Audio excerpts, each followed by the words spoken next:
Zdravím všetkých karatistov na Slovensku. Takže získala som bronzovú medailu na majstrovstvách Európy kadetov a juniorov, ktoré sa konali na Cypre v Limassole. Som veľmi rada. Moje kolá ako išli za sebou, takže prvé som mala Portugálku. Išla som 5-0, čo som vyhrala. Prvé kolo býva väčšinou najťažšie. Keďže som sa cítila veľmi dobre a bola som si istá v svojich katách, tak ostatné kata už boli fajn. Druhé kolo som mala celkom nepríjemnú superku, Francúzsku.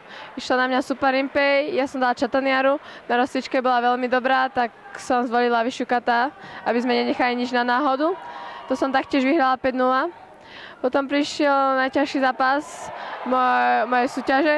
Išla som s Taliankou, s ktorou sa pravidelne stretávame na súťažiach. Raz je to na jednu stranu, raz na druhú, raz vyhrá ona, raz vyhrám ja. Teraz to bohužiaľ vyšlo tak, že vyhrala ona a dostala sa do finále a nakoniec vyhrala majstrovstvá Európy. Ja som prehrala a potom som išla repasáž. Prvé kolo repasáže som mala Macedónku. Tá je tiež sa umiestňuje na popredných priečkách, alebo vždy je aspoň do 7. miesta umiestnená. To kolo bolo celkom fajn, cítila som sa veľmi dobre v ňom. A o 3. miesto som išla s Češkou, ktorá sa stala minulý rok majsterkou Európy, juniorskou, ja som bola kadetská, že to bol súboj dvoch majsteriek Európy. Ja som šťastná, odišla som z tohto súboju ako víťaz s 5 vlajočkami, nenechali sme nič na náhodu a som veľmi rada.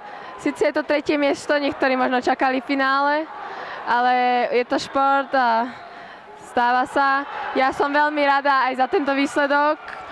Mám pocit, že som si odmakala každé jedno kolo. Do každého jedného kola som dala maximum.